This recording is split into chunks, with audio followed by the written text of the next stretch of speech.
बिस्मिल्लाहिर्रहमानिर्रहीम नाज़रीन और आपकी खिदमत में हाजिर है। आज हम बात करेंगे, मेरे साथ आमिर भरोसा मौजूद है। इस्लामाबाद हाई कोर्ट के 5 जजेस ने जो 27वीं आईनी तरमीम के खिलाफ एक दरख्वास्त दायर की थी, जबकि दूसरी तरफ जजेस ट्रांसफ़र का जो मामला था उस पर उन्होंने आईनी अदालत से रजू कर दिया। दो मुतज़ाद जो एक्शन है इस वक्त सामने आए हैं। एक तो ये है कि क्या उन्होंने आईनी अदालत को मान लिया है, 27वीं तरमीम के खिलाफ उन्होंने दरख्वास्त भी दायर कर दी है। इस पे बात करने के लिए आमिर बलोचा मौजूद है। सर, आपका बहुत शुक्रिया। ये बताइएगा, 5 जजेस ने आईनी अदालत को मान लिया है या नहीं? नहीं नहीं, हाँ हम इस तरह से क्यों कह सकते हैं, क्योंकि आज जो उन्होंने पिटिशन दायर की है वो की इसी बेस पे है, क्योंकि जो काज लिस्ट आई है, काज लिस्ट में जो जजेस ट्रांसफर वाला जो केस था, जो सुप्रीम कोर्ट में जेर समाअत था, इंटर कोर्ट अपील, वो 24 को उन्होंने काज लिस्ट में लगा दिया कि 24 को इसके ऊपर समाअत होगी। उसके बाद ही जो जजेस थे उन्होंने जो वफाकी आईनी अदालत है उनमें ही जो एक पिटिशन दायर किया, उसमें उन्होंने कहा है कि ये जो अपील है ये वफाकी आईनी अदालत में ना सुनी जाए, बल्कि सुप्रीम कोर्ट को वापस भेजी जाए। इस हवाले से ये पिटीशन थी। ये पिटीशन नहीं है कि इन्होंने मान लिया, इन्होंने नहीं माना, इस वजह से वो कह रहे हैं कि ये जो केस है, ये हमारा जो नहीं, केस इसका है। दूसरा रुख तो ये भी हो सकता है कि अगर आईनी अदालत में उसका ये केस, जजेस ट्रांसफर का जो केस है, ये फिक्स भी हो रहा है, वो पेश ना हो, उनके वकील पेश ना हो, इसका एक रुख ये भी है। अगर आप वहां पर जाके एक इस्तदा कर रहे हैं तो इसका मतलब यही है कि आप उनके, जब आप पेश हो गए, जिस तरह तरीके इंसाफ ने बड़ी मुखालफत की 27वीं आईनी तरमीम की, बैरिस्टर गोहर करखदा में मिले हैं और वो जाकर उस अदालत में पेश हो गए हैं, जस्टिस अमीनुद्दीन खान की अदालत में पेश हुए। एक तरफ मुखालफत करते हुए नजर आते हैं, जबकि दूसरी तरफ अपने ही केस में उन्होंने ये कहा है कि जजेस का जो मूड था, रवैया था, वो बड़ा अच्छा था। तो आप इस चीज को कैसे देखते हैं? अब ये देखें कि ये जो आईनी अदालत में बैठे हैं ये भी तो जज है ना। ये इन्होंने कोई सड़क से उठा के तो नहीं बंदे बिठा दिया, या कोई पॉलिटिकल बंदे तो नहीं बैठे ना। ये भी तो सुप्रीम कोर्ट के जज थे, या सिंध से आए हैं जो सिंध में थे, मतलब ये जज ही थे ना। तो इसमें तो कोई इनकार नहीं है ना कि वो जज नहीं है। दूसरी जानब ये है कि अब ये इन्होंने कोई मुखालफत, इस तरह मुखालफत तो कर रहे हैं कि ये कह रहे हैं कि 27वीं यानी तरमीम के खिलाफ इन्होंने पिटिशन भी दायर करने की कोशिश की जज ने। अब मसला यह है कि इनको कानूनी तरीके से ही हल करना है ना। या तो ये तहरीक चल जाए, फिर तो अलग बात है कि तहरीक चले, प्रॉपर जो है ना वो करें, एहतजाज करें, मुखालफत करें, बाइकाट करें। अब वो जो इस टाइम जो देखने में जो आ रहा है वो ये आ रहा है कि इनको ये कानूनी जंग लड़ने के चक्कर में कि कानून के तरीके से चलें। अब ये अभी फिलहाल कोशिश करें, आगे नहीं पता कि क्या होता है। अभी तक जो इस आज के दिन तक ये कोशिश है कि ये कानूनी तरीके से, उन्होंने सीधी सी रिक्वेस्ट की है कि आप ये केस हम नहीं सुन सकते, हम आपको नहीं मान रहे। ये नहीं कर मतलब इनमें यही है ना, जुल्म के ये ज़ाब्ते हम नहीं मानते। उन्होंने यही कह रहे हैं कि हम आपको नहीं मानते, इसलिए आप ये केस ना सुने हमारा, ये सुप्रीम कोर्ट को वापस भेजें हमारे लिए। सुप्रीम कोर्ट उनके लिए तो अभी तक सुप्रीम कोर्ट है ना अहम। ठीक है। तो ये नहीं बड़ी मान रहे, अदालत उनके लिए उनके लिए सुप्रीम बड़ी कोर्ट है। अदालत ले, तो इसका मतलब ये है कि वो नहीं मान रहे। अगर वो वो जस्टिस मानते तो यार इनके अफरीदी साथ, को इनके मानते सामने हैं। पेश होते। बेशक ये 27वीं तरमीम भी इधर चैलेंज कर देते अगर मानते। तो उन्होंने जो 27वीं आईनी तरमीम है वो भी उधर चैलेंज करने की कोशिश की। वो अलग अलग बात है कि उधर लेकिन उन्होंने देखे ना, उन्होंने एक्सेप्ट नहीं कैसा किया। काम किया कि उन्होंने उनके ऊपर बिठा दिया है। ये नहीं, ये कहते हैं हम नहीं मानते, नहीं ये उन्होंने उनके ऊपर दूसरे फ्लोर पे उन्होंने उनकी जो अदालतें हैं वो सेट कर दी हैं, जस्टिस अमीनुद्दीन खान नहीं, ऊपर ये बैठे। तो सर चलता है, इसमें तो कोई मुकबात नहीं है अब भी क्योंकि ये बताइएगा, जो 5 जजेस थे, पहले 6 थे, फिर 5 हो गए, अब फिर जो 27वीं यानी तरमीम के खिलाफ दरखास्त थी, फिर 4 हो गए, फिर 3 होंगे, फिर 2 होंगे, फिर एक अकेला बच जाएगा। वो अकेला जो भी बचेगा। लेकिन क्या आपको लगता है, जो हमारी इतलात ये है कि इन जजेस ने ये फैसला किया है कि ये जो खुल के सामने आए थे इदारों के खिलाफ, हुकूमत के खिलाफ बोलना कि जो स्टेट है वो कोलैप्स कर चुकी है, कि इन जजेस ने आपस में मुशावरत ये की है कि आराम से, नरमी से काम करें, बजाय इसके कि आप तुरबा ट्रांसफ़र हो जाएं, इदारों को अपना जो मस्बा चेहरा है वो दिखाएं, उसके बाद कोई चीफ जस्टिस बने, कोई क्या करे, फिर जब आप एक मनसब पे बैठ जाएं, फिर आप अपना असल चेहरा जो इस क्यों वक्त नहीं, आपको क्या लगता है जो पीछे बैठे हैं वो चेयर हाँ, वही वही। हैं?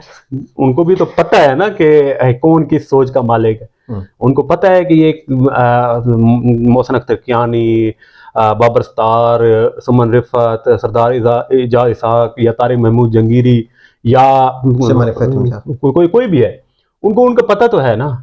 तो इनको ऐसे ओहदे पे बिठा देंगे कि आप चीफ जस्टिस बन जाए। आप ये एक कानून, वो हमने पहले भी बात की थी, कानूनी तरीका अलग है, आईनी तरीका अलग है। अगर उसके तरीके करना है तो शायद वो आज ही ये मुल्क की सूरत हाल भी ना होती। लेकिन जो जिन्होंने करना है उन्होंने अपने तरीके से करना है, वो इनको नहीं बिठाएंगे। ये जो जज अब आप कह रहे हैं कि मुझे नहीं पता, मैं इसके ऊपर कोई कमेंट नहीं कर सकता कि उन्होंने ये फैसला किया है कि बड़े तरीके से जाएंगे।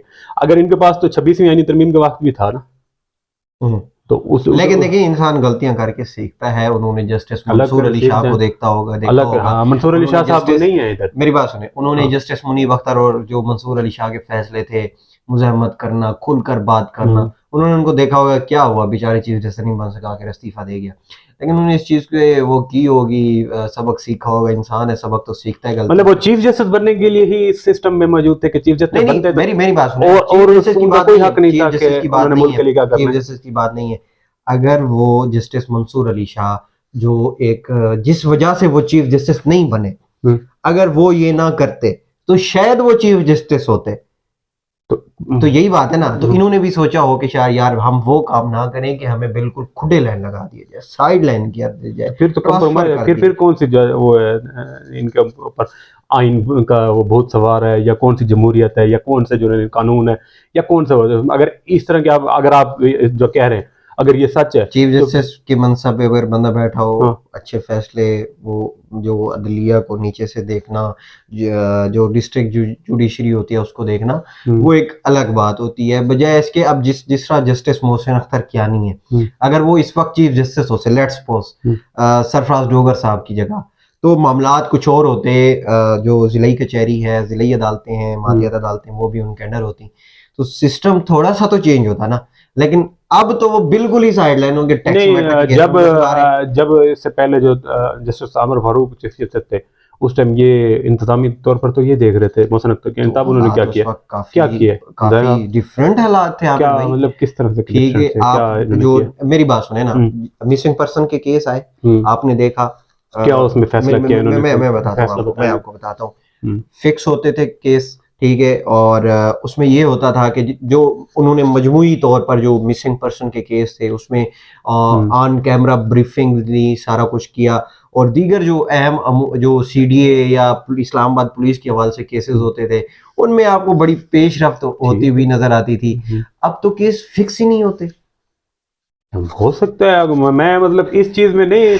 अब जो जजेस हैं, मतलब ये जो 4 जजेस या 5 जजेस या 6 जजेस हैं, ठीक है, इनकी मैंने पहले भी ये बताया, ये जो खतूत आए थे, या मतलब ये कि इनकी वो कहते कि हमारी जो है ना वो तेरे रैकी होती रही है, ये तब उठा है ना जब अपनी वजात तक बात आई है ना।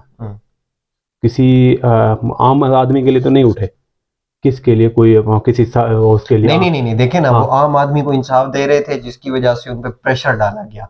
जब आम आदमी की बात थी तो वो अलग, जब उन पे पड़ा कि जी आम आदमी को इंसाफ ना दें, ये करें वो करें, इसको ऐसे कर दें, उसको, उन्होंने कहा नहीं, हक का जो अलम है वो हम बुलंद करें। बस आप सही कह रहे हैं।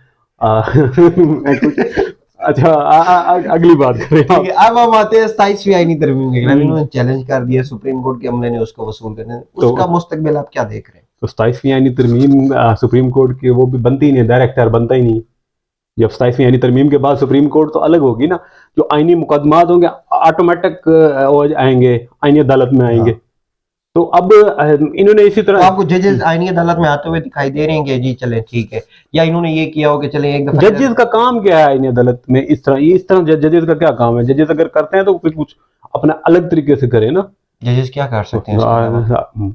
क्या कर सकते हैं मतलब अब ये इनके पास, ये इसमें बैठे हैं ना इस टाइम, सिस्टम में बैठे हैं ना, सिस्टम में बैठ के इनको नहीं पता कि क्या देखा है कि 27वीं आईनी तरमीम में कोई ना कोई पब्लिक इंटरेस्ट है, ना कोई अवामी मफाद होने का। नहीं, हम इसके खिलाफ हर हद तक जाएंगे। अच्छा, मुझे एक बात बताएं, 26वीं आईनी तरमीम के बाद कितने केसेस लगे होंगे इन जजेस के पास?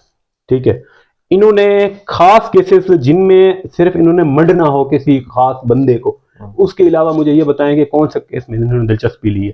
आए रोज कॉल लिस्ट मनसूख हैं किसी जज को, मतलब अब जिसकी भी मजबूरी होती है, उनकी भी अपनी भी कहीं जाना होता है, कोई बंदा सिंध जाना होता है, सिंध में मतलब जब आप सिस्टम में बैठे होते हैं ना, तो आपको बहुत सारी परेशानियों का भी सामना होता है, बहुत सारी मुश्किलात का भी सामना होता है। उन सबको आपने लेकर चलना होता है। आपने आम आदमी को इंसाफ भी देना है। आपने आपके खिलाफ जो जाली डिग्री का केस बनाया गया है 40 साल बाद, आपको याद आया कि जी इसकी डिग्री जाली है, वो बंदा प्रोसिक्यूटर अपना एडवोकेट जनरल भी रहा है, मुख्तलिफ ओहदों पर है, तब आपको याद नहीं था। फिर जब आप देखते हैं कि आप ये हमें थोड़ा सा वो कर रहे हैं, इलेक्शन खुलवा रहे हैं, तो फिर आप कहते हैं यार इसकी डिग्री जाली है। तो फिर ये हक पे अगर उसके साथी या खुद वो खड़े हो गए हैं, इस पे बोलना शुरू हो गए, तो मेरे ख्याल में इससे बड़ी बात हो ही नहीं सकती। नहीं, आपने खुद तज्जिया कर दिया, मेरे इसमें शामिल होने को तुक ही नहीं बनता। नहीं, मेरा कोई तुक ही नहीं बनता ना, आपने कर दिया है। आप मेरी बात से मुत्तफिक हैं? तज्जिया कर दिया, आपका अपना पॉइंट है, तो मैं इसके ऊपर मैं क्या बोलूं जब आपने सारा कुछ। आप क्या समझते हैं कि जजेस को ये करना चाहिए या नहीं करना चाहिए? जजेस को इंसाफ करना चाहिए, सिंपल सी बात है। जजेस का क्या जब जजेस को खुद ही इंसाफ ना मिल रहा हो तो जजेस की बच्चे घर जैसे कौन करें? फिर क्या फायदा जब आप इंसाफ कर ही नहीं सकते ना, जब आपको खुद भी नहीं मिला। अब हम आम इंसान है ना। क्या ये आप उन 4 जजेस को कह रहे हैं कि नहीं 4 जजेस जो इंसाफ नहीं करना चाह रहा वो चुप करके घर जाके बैठे ना। इंसाफ नहीं मिल रहा, जो जिसके तो फिर जब उनको नहीं मिल रहा, को उठा के मारा गया, जिसके बेडरूम में कैमरे पकड़े गए, इल्म नहीं है इस चीज का। बाकी हो सकता है अगर इस तरह से किया भी है तो फिर उसके क्या पास हो सकता है? जज के पास इख्तियार है भाई। जज वजीर आजम को उठा के बाहर भेज सकता है।